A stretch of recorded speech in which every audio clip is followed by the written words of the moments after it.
Bienvenidos a una nueva jornada de temas candentes en COVID, una jornada en principio no prevista, pero dados los últimos acontecimientos nos ha parecido muy apropiado abordar el tema de discusión que tenemos para hoy, que es la nueva variante Omicron. Me acompañan, como en otras oportunidades, el doctor Juan Berenguer, del Servicio de Enfermedades Infecciosas del Gregorio Marañón, del Hospital Universitario Gregorio Marañón, y la doctora Rosario Menéndez, neumóloga del Hospital Universitario La Fe de Valencia. Esta es una jornada, como ya sabéis por ocasiones anteriores, organizada por SEMES, con el aval científico de la SEIN y con el aval científico de la SEPAR. Tratamos hoy el tema de la variante Omicron. Hemos visto en los últimos días, en la última semana, un incremento brutal de la incidencia de COVID en nuestro país y pensamos que era muy pertinente, a pesar de no estar previsto organizar esta jornada esta tarde, para contestar preguntas candentes que nos vienen ahora a la cabeza acerca de lo que supone esta nueva variante para la salud de los ciudadanos y para el sistema sanitario. En cuanto a incidencia ya lo estamos viendo, pero hay aspectos que a lo mejor todavía son confusos y conviene aclarar, como son la capacidad de transmisión, la patogenia, la virulencia, la letalidad, o aspectos de cómo quedan los nuevos tratamientos de los que hemos venido hablando en los últimos tiempos y su eficacia frente a esta nueva variante. Para ello nos hemos traído un ponente de primer nivel, como es el doctor Rafa Delgado, del Servicio de Microbiología Clínica del Hospital Universitario 12 de Octubre, que nos va a hablar sobre todas estas cuestiones y, como siempre en estas jornadas, después de su exposición, pues pasaremos a debatir con mis compañeros, a cuestionar al doctor sobre aquellos aspectos que nos hayan llamado la atención o aquellas dudas que podamos tener. Os invito, como siempre, a participar en esta sesión online enviando vuestras preguntas que transmitiremos al ponente e intentaremos dar respuesta nosotros también. Muchas gracias, Rafa, por estar aquí y en estos momentos pues pasamos a tu exposición. Muy bien, Juan, pues muchas gracias por la presentación, muchas gracias por esta invitación. Realmente es un placer aquí estar esta tarde para hablar de este tema que como todos sabéis, ha tenido un rapidísimo desarrollo. Estos son mis conflictos de interés relativos a esta presentación y repasar en primer lugar cuál ha sido la línea del tiempo de algo que ahora mismo focaliza completamente nuestra atención y que realmente lleva poco más de unas 4 o 5 semanas en actualidad. Todo empezó con una observación en unos laboratorios en Johannesburgo, ¿no?, que vieron un patrón, un perfil poco diferente, ¿no?, en algunas muestras, y la primera detección de la secuencia de lo que ahora conocemos como Omicron técnicamente se realizó en un laboratorio de secuenciación de genómica que está en Botsuana y que fue instalado por la Universidad de Harvard.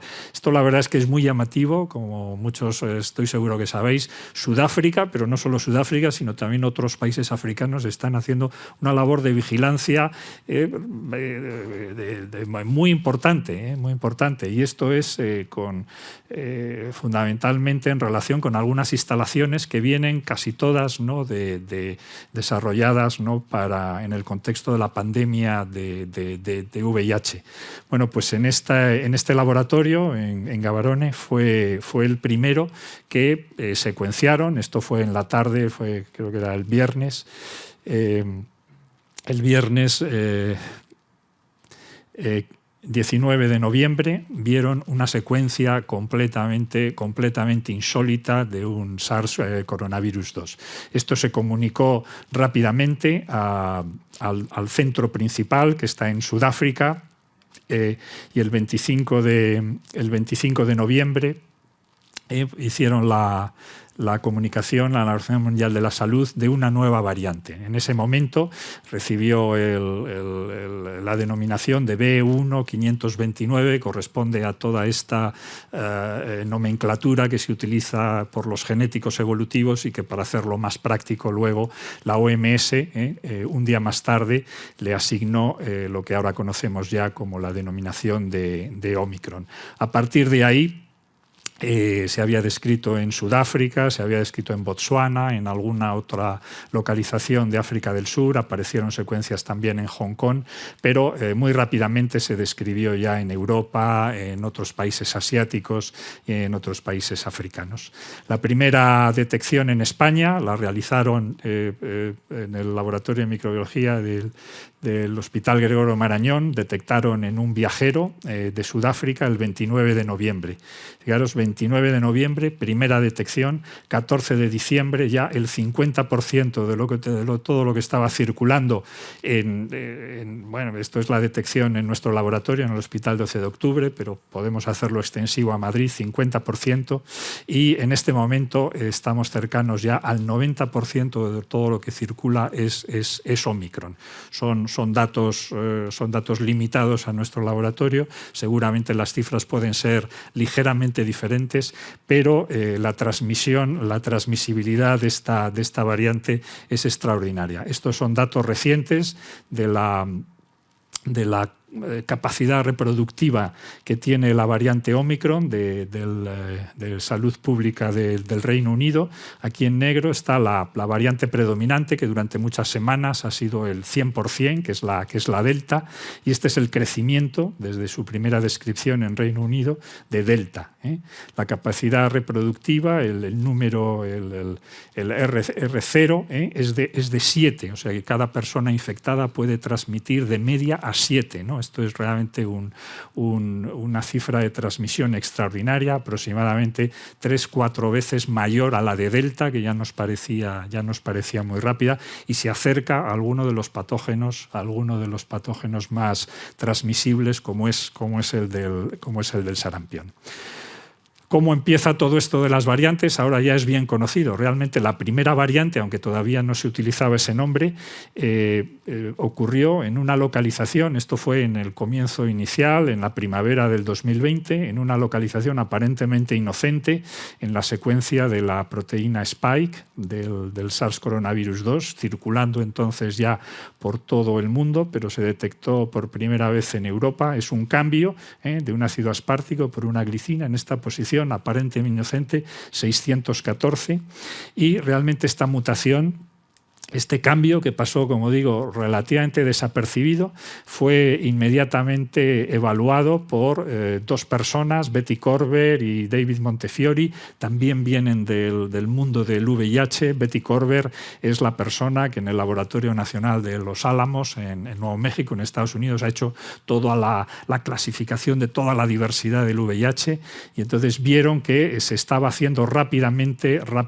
dominante. Posteriormente hemos sabido que es porque tiene una capacidad de transmisión mucho mayor. Ese cambio tan sutil le confiere una capacidad, una infectividad muchísimo mayor. Este ha sido uno de los grandes cambios en toda la pandemia. Ha sido, entonces, no se le considera variante, pero todas las variantes derivan ahora de la 614G. Esta es la rama principal de la cual salen todas las variantes. De hecho, la secuencia original de Wuhan ha desaparecido. Nosotros en el laboratorio hemos tenido que cambiar nuestra referencia a 614G. A partir de ahí ya la historia es más reciente y más conocida. La mayor parte de los cambios han acontecido en, ahora sí, una zona que se creía mucho más sensible, que es esta zona en la proteína Spike, en la zona de interacción con el receptor AC2. Y a partir de ahí pues se han descrito primero en el Reino Unido la variante británica, ahora alfa, luego Sudáfrica, Brasil, India con la delta, todo en localizaciones con una gran tasa de ataque, sugiriendo fuertemente que todas estas variantes estaban generando en un contexto de escape inmunológico. y la variante Omicron, que aunque todavía el origen es incierto, pero la localización seguramente está en torno a también Sudáfrica o alguno de los países limítrofes. Este es un concepto que ya se ha hecho también relativamente popular, que es el de la evolución convergente. No me voy a detener ahora mucho en detalles estructurales, pero la mayor parte de los cambios en las variantes acontecen en esta región.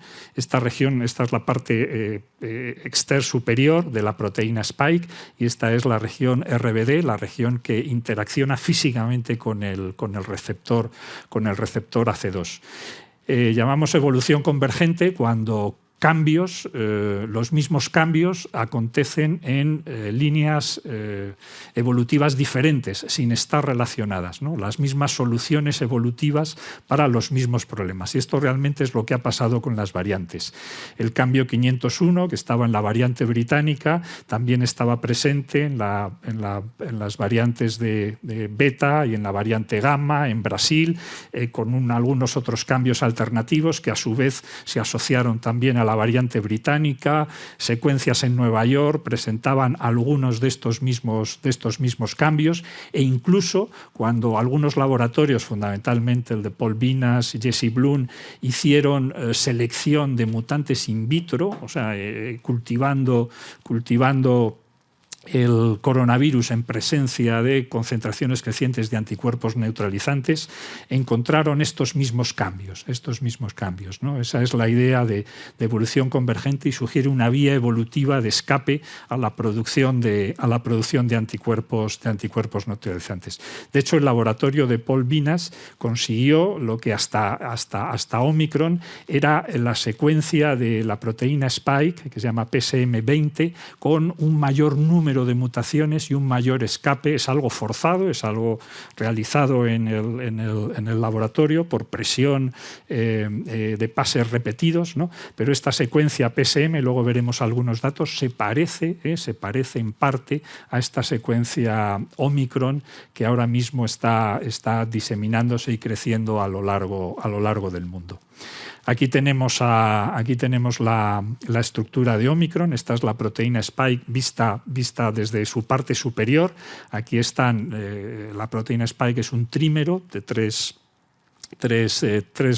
moléculas, y entonces se estructura de esta manera, de tal modo que aquí está esta región principal, que es la zona de interacción con el receptor, la región RBD.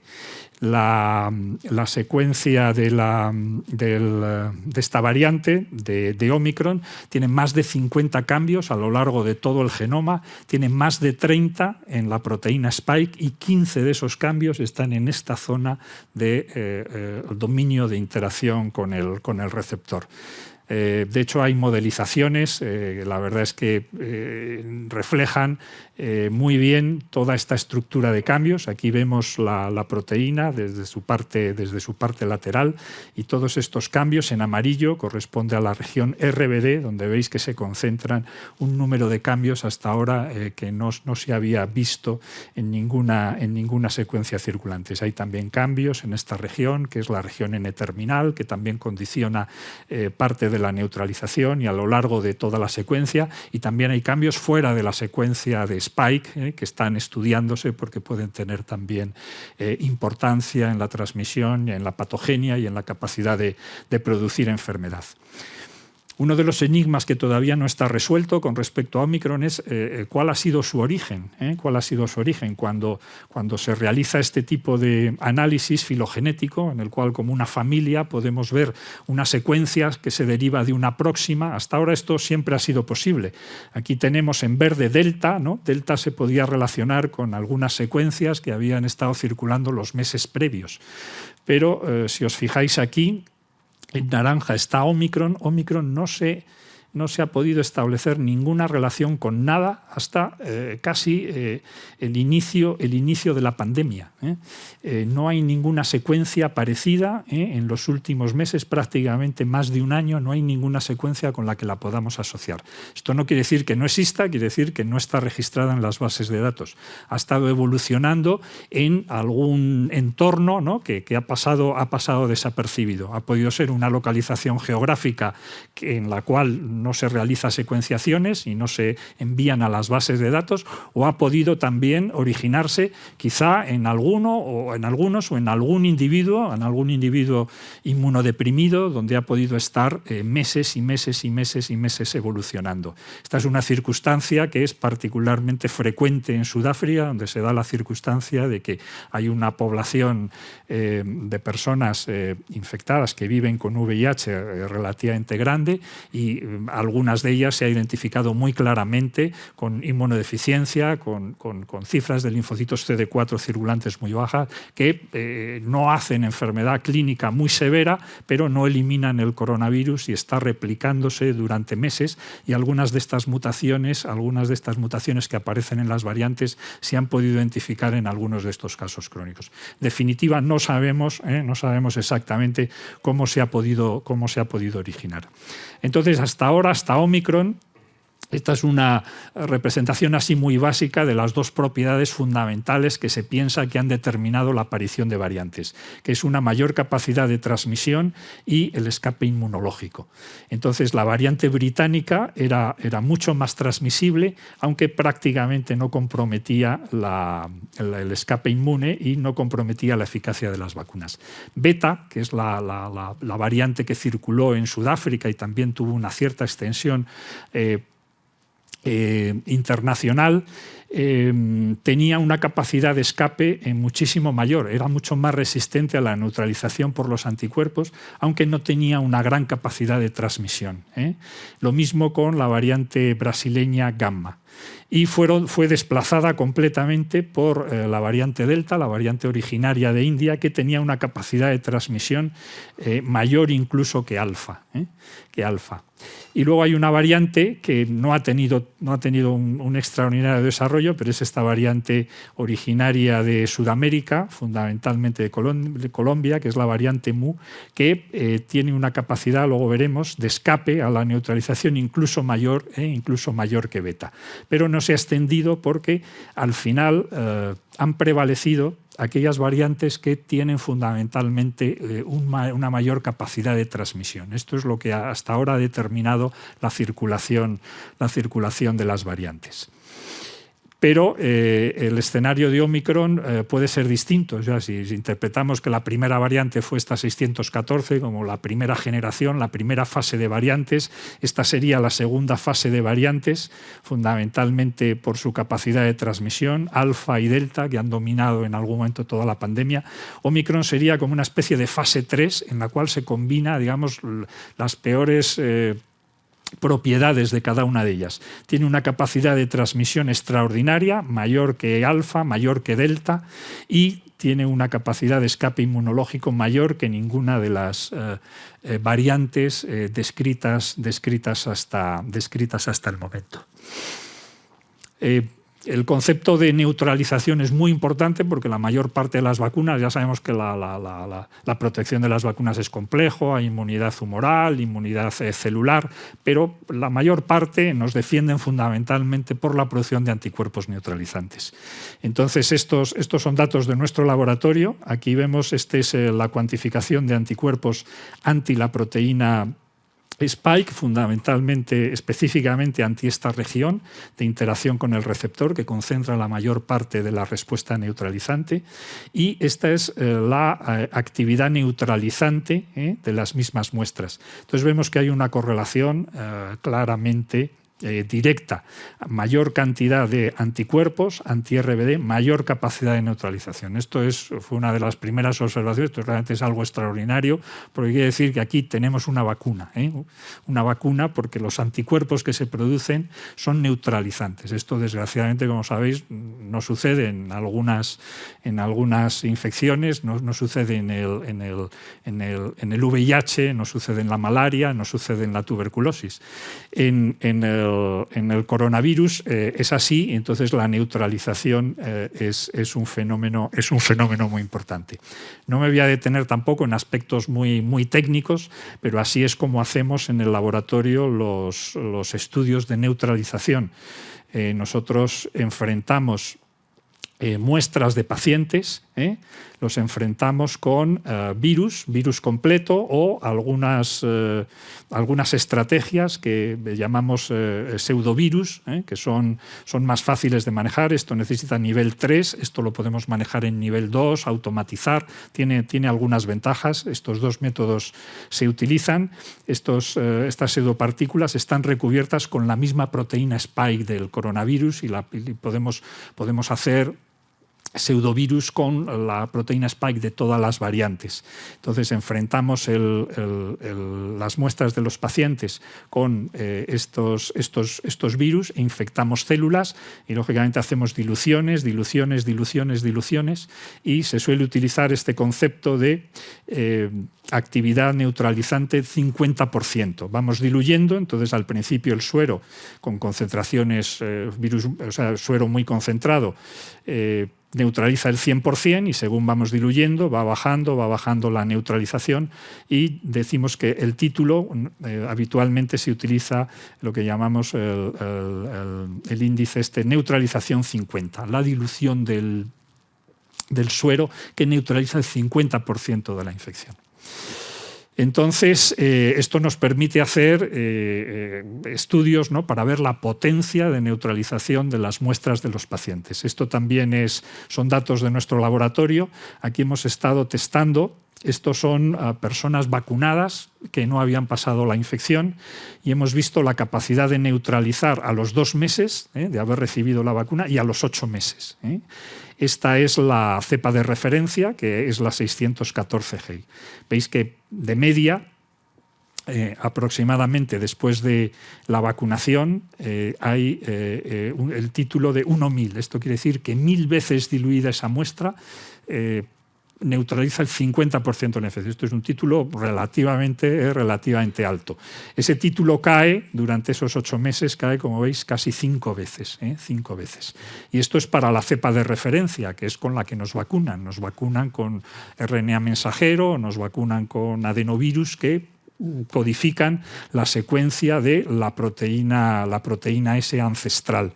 Y luego cada variante, lógicamente, escapa en parte a esa acción neutralizante. Alfa escapa poco, pero veis que beta, los niveles de beta ya de neutralización de beta son relativamente bajos, de tal manera que a los 8 meses, personas vacunadas, muchas de ellas ya prácticamente no tienen actividad neutralizante frente a la variante beta, o aquí tenemos la variante delta o la variante mu, que ahora mismo es la que más escapa la actividad neutralizante de los anticuerpos.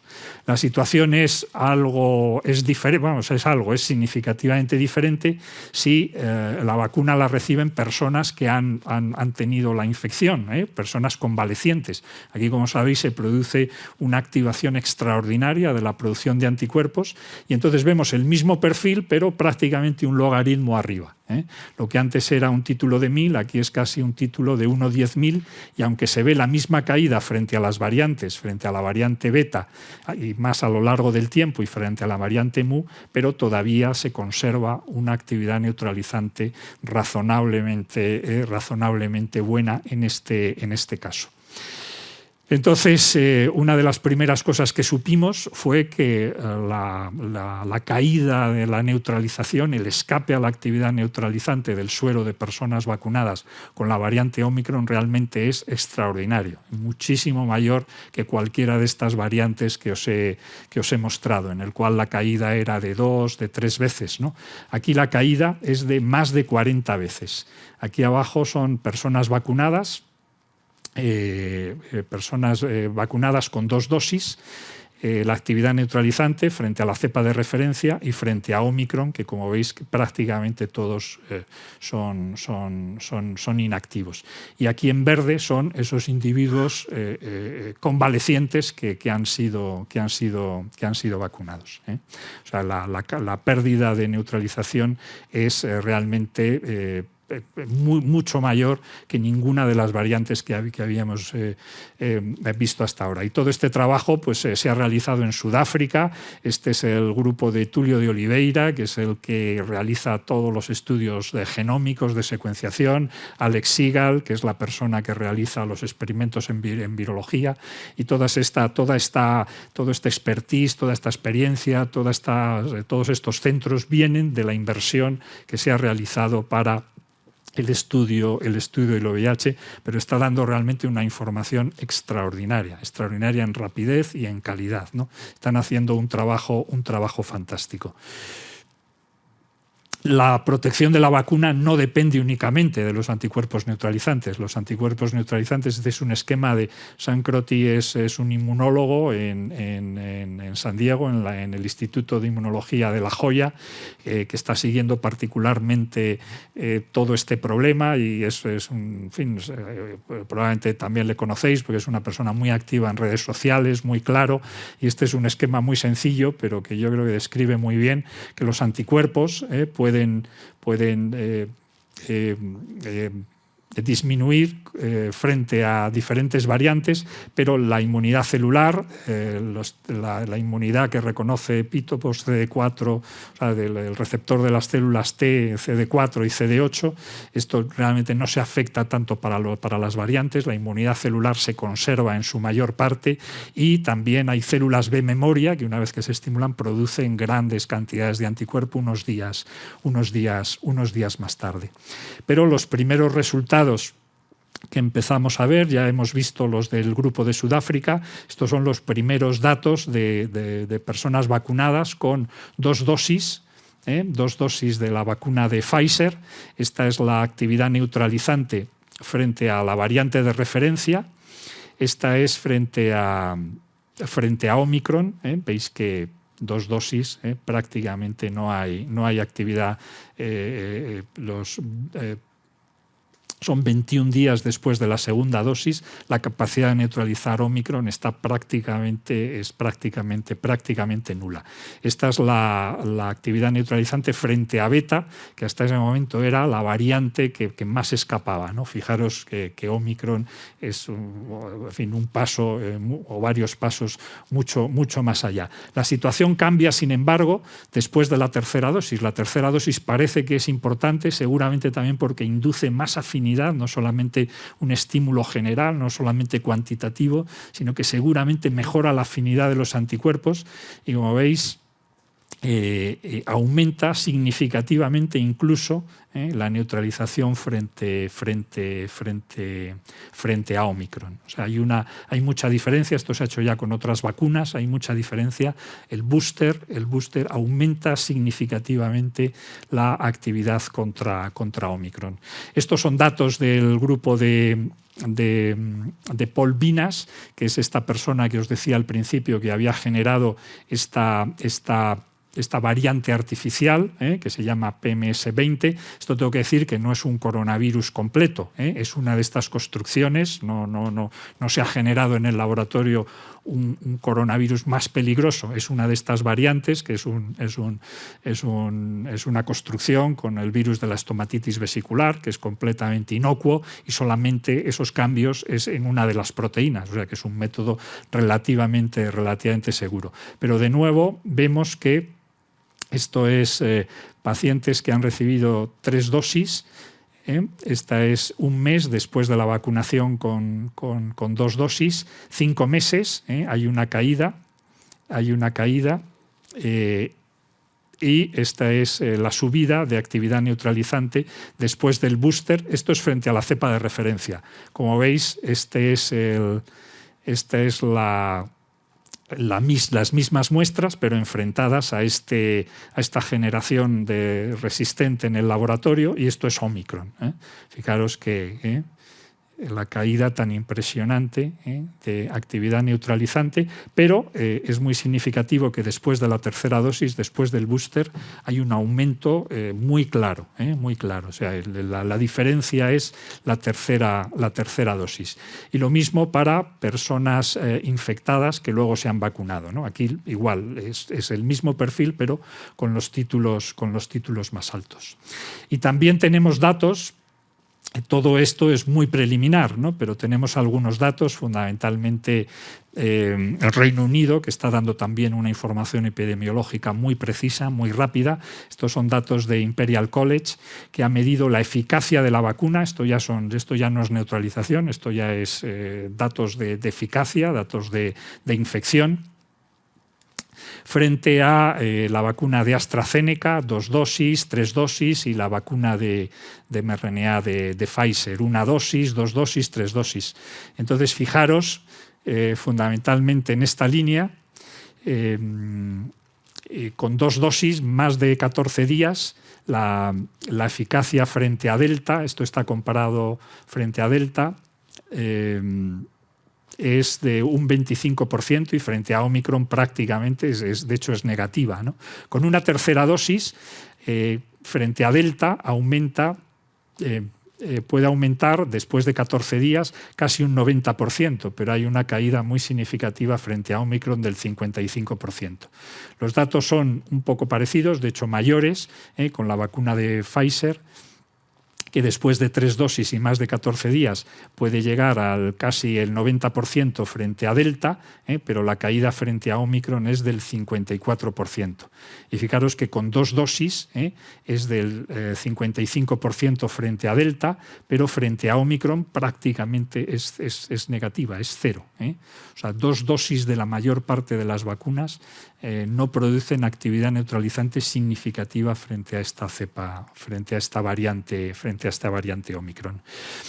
Y ya entramos en la caracterización de los anticuerpos neutralizantes. Hasta ahora hemos visto muestras de plasma, muestras que es policlonal, pero como sabéis se ha hecho un extraordinario trabajo de caracterización de los anticuerpos neutralizantes frente al SARS-CoV-2. Y la mayor parte de ese trabajo, en fin, ha colaborado muchísima gente, pero este grupo de Pamela Bjorkman en el Instituto Tecnológico de California y Michelle Nussbaum, que trabaja en Nueva York, en Rockefeller, han clonado una cantidad extraordinaria de anticuerpos monoclonales de distintas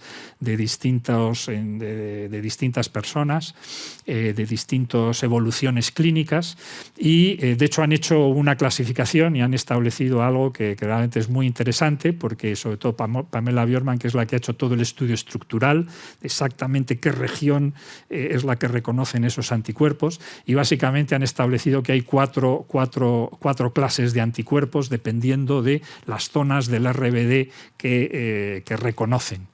Anticuerpos de clase 1, 2, 3 y 4. La mayor parte de los anticuerpos, de esos anticuerpos neutralizantes que hemos visto hasta ahora que hacemos los humanos, pertenecen a esta clase 2.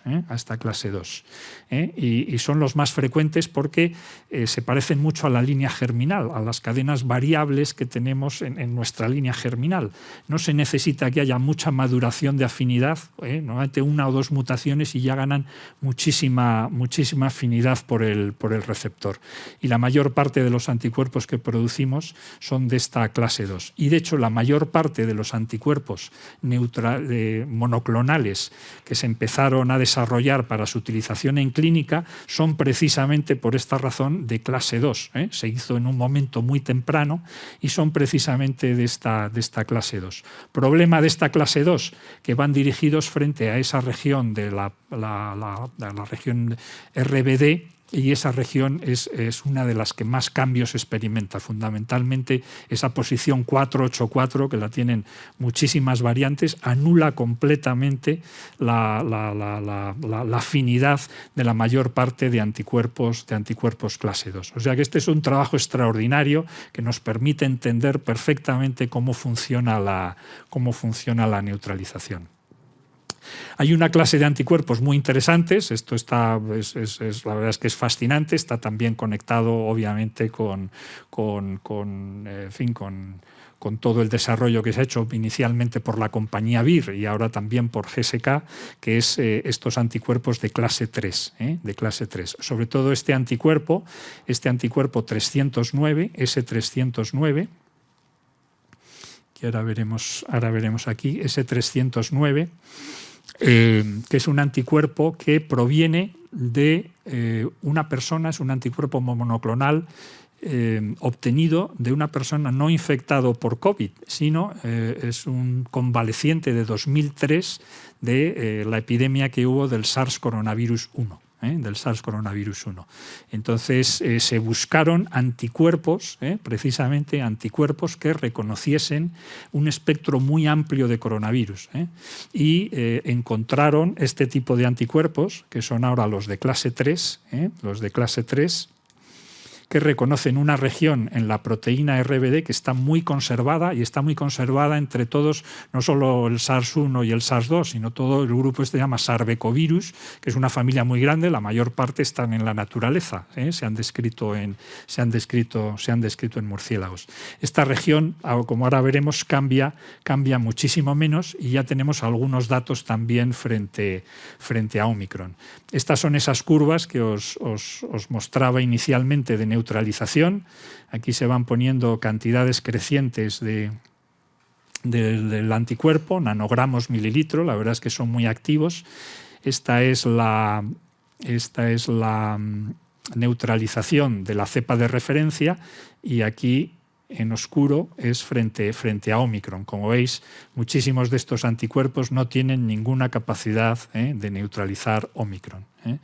Entonces, los dos derivados de S309, que son Sotrovimab y luego el Vir 7832, que es realmente el mismo anticuerpo, pero con algunas propiedades de interacción con células presentadoras de antígeno, esta región está mucho más conservada y se afecta 2-3 veces, se afecta relativamente poco por Omicron. Algunos de estos anticuerpos son los que contienen alguna de las alternativas que están también autorizadas en este momento. Y eso es por una cuestión también que ahora estructuralmente conocemos. Estos anticuerpos reconocen una región en la proteína RBD que está en torno a este aminoácido N, que es asparagina, la asparagina 343, que las asparaginas en las glicoproteínas de los virus muy habitualmente se glicosilan en el retículo endoplásmico y tienen un glicano, tienen como una especie de florero. Bueno, pues esa asparagina con ese glicano que veis aquí, así con una estructura así en ángulos, eso es un azúcar, son cadenas de azúcares, es absolutamente fundamental para que el RBD pueda flexibilizarse e interaccionar con el receptor. Si quitamos ese residuo, nosotros lo hemos hecho en el laboratorio, en nuestras construcciones, el virus pierde completamente la capacidad infecciosa. Por eso es una zona muy conservada, y seguramente explica la conservación de toda esta región, no solo en coronavirus 2, sino en 1 y en otros coronavirus potencialmente pandémicos. Y ya para finalizar, toda la cuestión de la patogenia. Esta es una cepa más virulenta, produce enfermedad más leve, ¿no? Con todo esto hay un debate que está en seguimiento. Hay algún dato de grupos que se dedican a modelos celulares. Este es el grupo de Ravi Gupta en la Universidad de Cambridge, en la que ha demostrado que este virus Omicron, esta variante Omicron, tiene muchísima menos capacidad de producir sincitios. Estas son cuando las células infectadas expresan la proteína Spike, interaccionan con células que expresan el receptor AC2 y pueden producir sincitios, se pueden fusionar las membranas. Esto es algo que siempre se ha relacionado con patogenicidad, pero el salto a enfermedad no está completamente claro. Sí es cierto que Omicron, por alguna razón, tiene mucha menos capacidad para fusionar. Aquí lo vemos, estos son sincitios, Omicron no los produce. Aquí está representado en una gráfica. Tiene una menor capacidad fusogénica, pero es difícil trasladar esto a pensar que pueda ser por esta razón menos patogénico. Es una observación que habrá que ver. Y esta es otra información, esto viene del grupo de Malik Pairis en la Universidad de Hong Kong, que es un grupo muy experto trabajaron mucho con el coronavirus, con el SARS-1, y encuentra una capacidad de Omicron está aquí en azul, infecta mucho más células bronquiales, células de vía respiratoria media, mucho más que células pulmonares. 70 veces más infección en células bronquiales que Delta y 10 menos veces infecciosa en células pulmonares. Lo mismo, no sabemos realmente cómo realizar, ¿no?, esta transposición de esta observación en estos. Esto está hecho con organoides, está hecho con tejido, ¿no?, de muestras pulmonares humanas. No sabemos cómo trasladarlo a realmente a interpretar la patogenia de la enfermedad, ¿no? Según los autores, esto podría explicar que es una variante que está mucho más adaptada a vías respiratorias altas y afectaría menos al tejido pulmonar, produciría menos neumonía. Pero, como os digo, ese es un salto que no es tan inmediato de realizar. ¿Cómo están evolucionando los casos? Ya para terminar, en Sudáfrica, la primera ola, en el verano del año pasado, bueno, verano nuestro, invierno suyo, luego llegó beta, esto es beta, luego llegó delta y ahora, cuando estaban terminando la última ola de delta, ha llegado Omicron. Hay algunos datos que han estado circulando también muy activamente, que parece que está disminuyendo, pero también hay algunos, es complejo de interpretar, ¿no? Allí comienza ahora el verano, hay movimientos de personas, no sabemos muy claramente exactamente todos los factores relacionados con esta disminución. Ha habido una subida muy rápida, parece que hay una disminución, y lo que sí parece es que este aumento tan elevado no se ha traducido. Estos son los pacientes hospitalizados, en rojo admitidos en cuidados intensivos, en azul en ventilación mecánica. No se ha traducido en un gran aumento realmente en casos graves. Pero todo esto hay que interpretarlo con mucha precaución, porque realmente lo que puede estar sucediendo es este escenario en el que Delta y Omicron están circulando en poblaciones que son sustancialmente diferentes, ¿no? Delta, aquí vemos en verde, serían las personas protegidas, a bajo riesgo.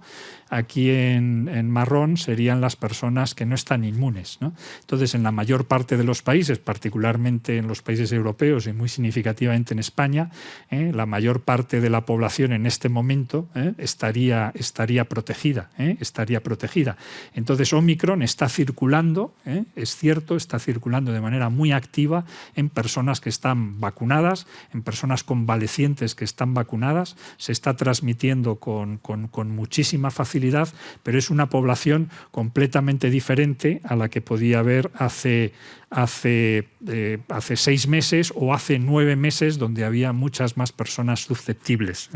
Entonces, todavía yo creo que no conocemos el espectro completo de la enfermedad, porque estamos viendo muchos casos de infección, pero en personas que están protegidas, que aparentemente tienen replicación en vías aéreas superiores, pueden transmitir, pero no hacen realmente enfermedad grave. Todavía no lo conocemos, porque estimar la mortalidad y la gravedad es muy complejo, porque hay que tener en cuenta todos estos factores, la población que se está ahora mismo afectando.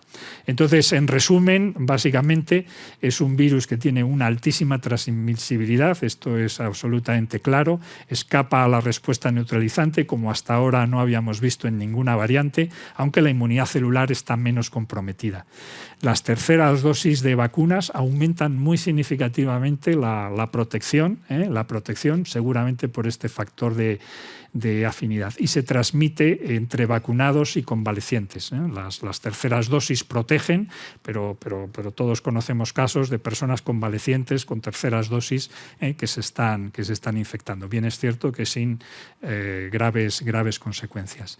La patogenia, esas observaciones in vitro, trasladarlas in vivo, yo creo que todavía aquí tenemos que tener más información para ver cuál es el espectro completo del impacto en términos de gravedad de esta variante. En cuanto al diagnóstico, esto no lo he comentado antes, pero el diagnóstico no tiene muchos problemas. Por PCR sí que hay algunas técnicas que alguno de los fragmentos va a tener que ser adaptado. Las técnicas de detección de antígeno no parece que estén afectadas, detectan fundamentalmente la nucleoproteína, que no está muy modificada. No hay muchos datos, pero seguramente el tratamiento con pequeñas moléculas, inhibidores de la polimerasa, el molnupiravir o el Paxlovid, inhibidor de la proteasa, seguramente no están afectados, y sí están afectados muy seriamente anticuerpos monoclonales de las clases 1, 2 y 4. Hemos visto que en esto puede haber excepciones. ¿Y cuál va a ser la evolución en las próximas semanas? Pues es algo que tendremos que ir siguiendo y viendo toda la información que estamos intentando obtener por todos los medios. Así que yo creo que con esto terminamos y si queréis y tenéis alguna pregunta, pues podemos pasar al debate. Muchas gracias.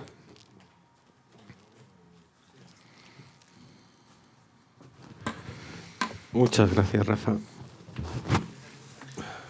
Pues vamos a pasar a unos minutos de debate. Recordaros que podéis mandar vuestras preguntas, cuestiones a través del correo electrónico que veis en pantalla.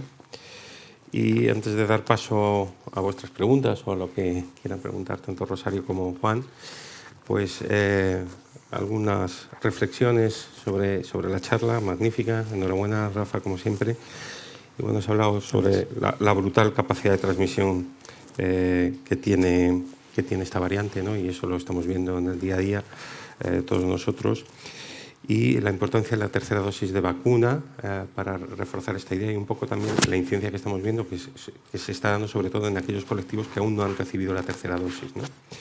Pero quería centrarme en la última parte en la que has terminado, que es el tema de la patogenicidad, y sabiendo que sabemos poco de momento, lo cierto es que lo que sí estamos viendo en clínica es que los pacientes son más leves. Es verdad que la mayoría de los afectados son más jóvenes porque no han recibido esa tercera dosis de vacuna, pero son más leves que en las olas previas. Y enlazándolo con lo que has dicho del escape vacunal que tiene en esta subpoblación que solo tiene 2 dosis, es decir, estamos ante un escenario de una población en teoría no protegida con las 2 dosis de vacuna, por lo que nos has contado, por la escasa actividad neutralizante que tienen los anticuerpos que han generado, y a pesar de eso vemos una enfermedad leve en ese colectivo, olvidándome de los mayores que están con las 3 dosis de vacuna. ¿No puede ayudarnos este aspecto clínico a pensar que efectivamente apuntamos a que Omicron sea o produzca una enfermedad más leve, incluido esa predilección por los bronquios y no por el tejido pulmonar? Bueno, en definitiva, yo creo que todavía no lo sabemos, ¿no? Lo que sí es cierto es que, por ejemplo, comparado con Delta infectaba, Delta tenía un freno en las personas protegidas, un freno relativo, porque también se diseminaba, pero infectaba fundamentalmente personas con alguna vulnerabilidad, personas no vacunadas, personas con vacunación, pero con alguna condición que hacía que la respuesta no fuese subóptima, infectaba una población, digamos, mucho más susceptible. Omicron es que está infectando a todo el mundo y todo el mundo ahora, todo el mundo es personas vacunadas, ¿no? Entonces estamos viendo que se está diseminando mucho más que las anteriores variantes, en personas que están protegidas, ¿no? Entonces sabemos que las vacunas que tenemos actualmente son, yo creo que muy eficaces para prevenir enfermedad grave, pero claramente tienen limitaciones para impedir la infección en mucosa. Seguramente la cantidad de anticuerpos es pequeña, esa IgG que podemos detectar a esos niveles seguramente no está presente en las mismas concentraciones en la mucosa respiratoria, ¿no? La IgA seguramente también, que es muy importante en ese contexto, es también baja. O sea, las vacunas actuales nos protegen fundamentalmente de la enfermedad grave, pero claramente tienen la limitación de que pueden permitir que un virus llegue, se replique, sobre todo estas secuencias, ¿no?, que son tan rápidas, y producir replicación, producir a partir de ahí infecciones secundarias. Entonces, luego la inmunidad ya empieza a funcionar, no tienes enfermedad grave, seguramente va a ser difícil, ¿no?, que el virus llegue al tejido pulmonar, que produzca, ¿no?, toda esa catástrofe, ¿no?, que vimos en la era prevacunal. Pero no lo sabemos todavía, ¿no?, si realmente va a tener ese perfil, ¿no?, de un virus más catarral que pulmonar. Todavía es pronto para saberlo. Entiendo, Rafa, que esa caída de la capacidad neutralizante de las vacunas se asemeja a la pérdida de capacidad de aquellos pacientes que han sufrido la enfermedad de COVID, que han tenido la enfermedad de COVID, que han desarrollado su propia inmunidad, aunque se les haya puesto una dosis posterior a la vacuna. Entiendo que el escenario es el mismo para ellos, ¿no?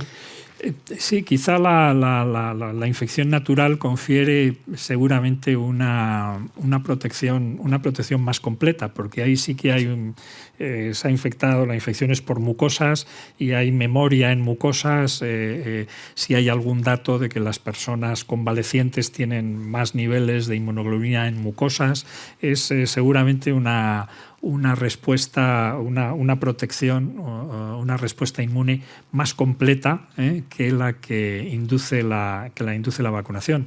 La vacunación es solamente una proteína, la infección es con todo el coronavirus. En esto también hay un cierto debate. Mi opinión es que la infección natural es cierto que es muy heterogéneo, la sintomatología y la respuesta inmune es muy heterogéneo, y los niveles de personas convalecientes pueden ser muy dispares, ¿no? Esto no se produce con la vacuna, que es todo más homogéneo.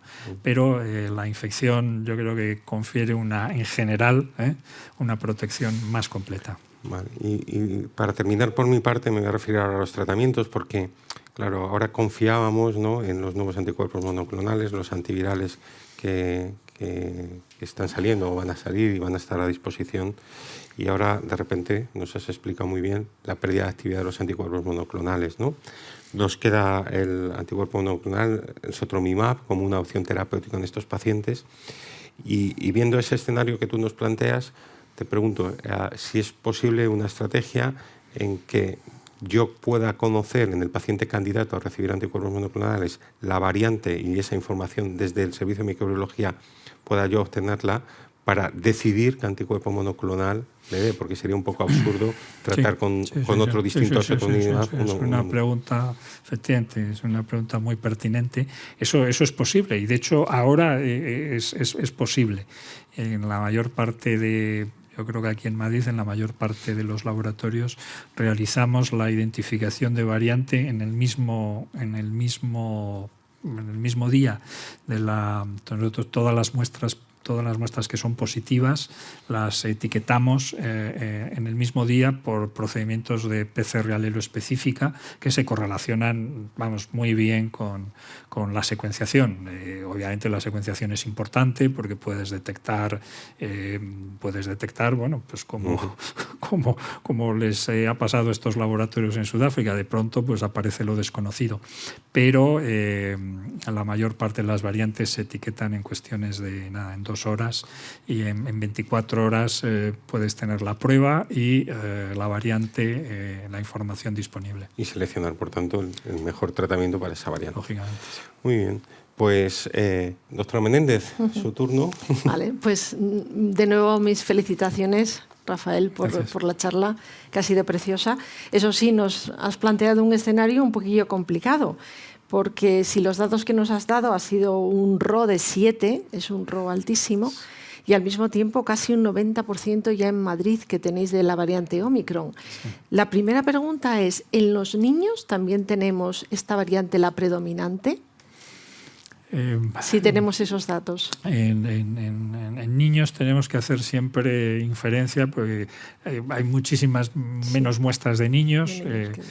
Por razones, la principal es que, claro, su participación sintomática es afortunadamente muchísimo menor, muchísimo menor. La mayor parte son asintomáticos, se les testa mucho menos, pero los niños se infectan con lo que está circulando y seguramente sería una sorpresa, ¿no? que fuese diferente, pero en definitiva no lo sabemos. Claro, porque lógicamente con un RO de 7 y los niños, que en este momento está ahí un problema importante de transmisibilidad, la mayor parte de la población todavía tiene solamente 2 dosis de las vacunas. Sí.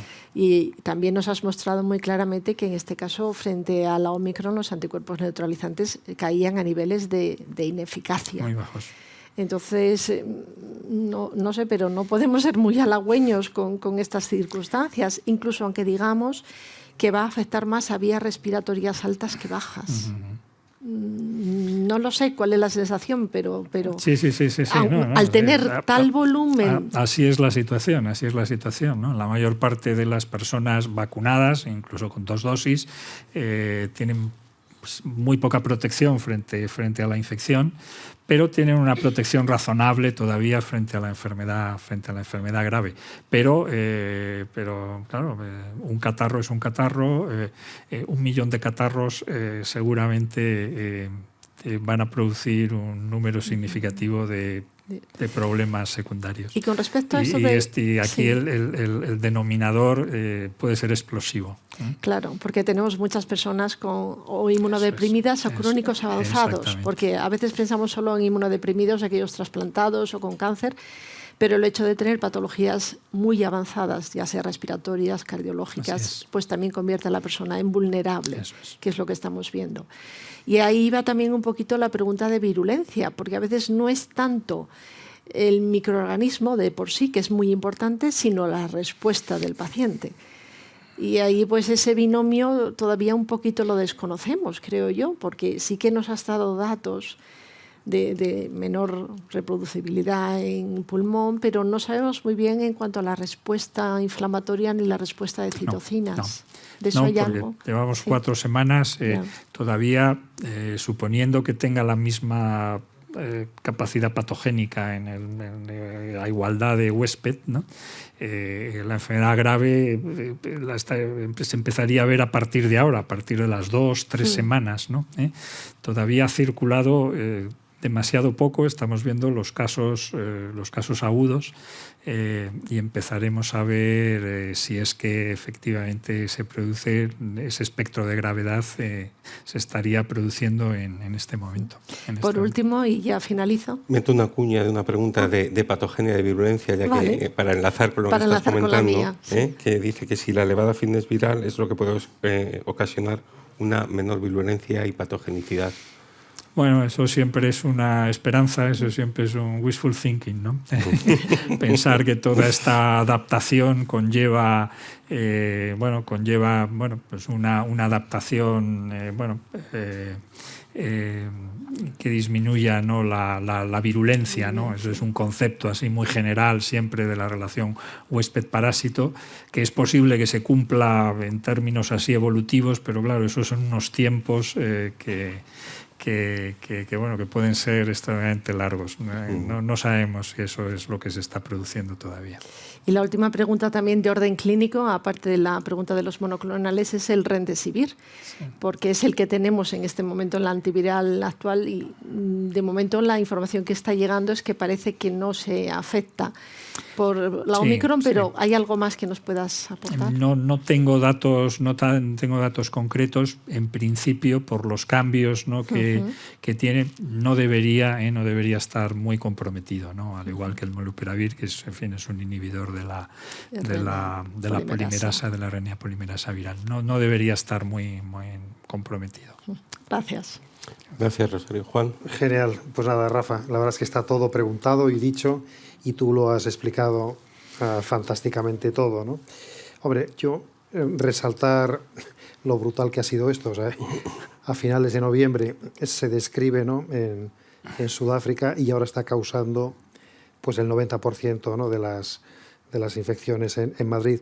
Con respecto a más virulento, menos virulenta, hay un hecho que yo creo, hace pocos días salía un artículo en el British Medical Journal, que claramente muchísimas más infecciones que la Delta o transmisibilidad, pero menos ingresos. Si esto es debido al fenómeno que tú dices que está circulando entre una población mayoritariamente vacunada o bien que es menos virulento el virus, bueno, probablemente habrá que esperar, pero sí que parece que yo creo que tenemos algunas pruebas de que las plantas del hospital no se están llenando como correspondería, y esto ya lo están viendo en países que nos llevan unas poquitas de semanas, ¿no?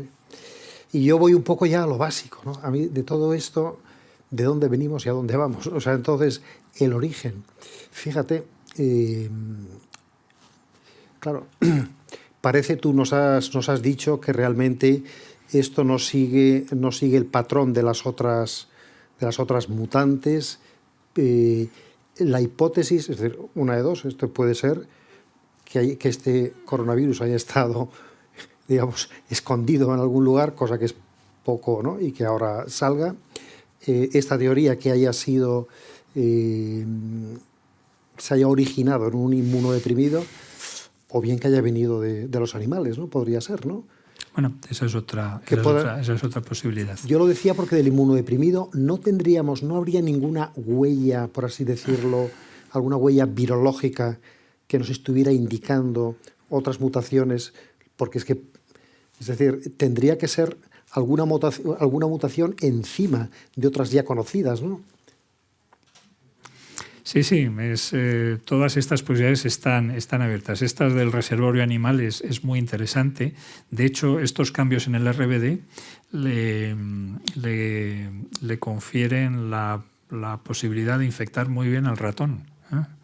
Al ratón. Hay algunos cambios que mejoran la interacción con el AC2 murino. SARS-CoV-2 se tiene que adaptar al ratón para poder, o sea, no infecta bien los ratones de laboratorio, pero hay algunos cambios, los cambios en algunas variantes, sobre todo en la posición 501, la 484, todo esto mejora la interacción con AC2 de algunas especies, entre ellas el ratón. Entonces hay toda una complejidad de selección y de ecología en la naturaleza que, bueno, podría ser una posibilidad. De todas formas, el resto de las mutaciones tiene tanta relación con los anticuerpos humanos, que sugiere fuertemente que ha evolucionado en humanos y en humanos con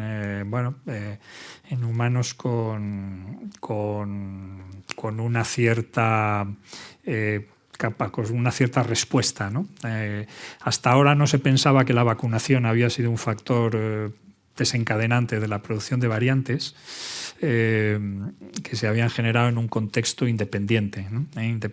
Pero es posible que en este caso pueda haber alguna diferencia porque esa combinación de capacidad de transmisión y de evasión de respuesta inmune hasta ahora no se había combinado en ninguna de las variantes anteriores.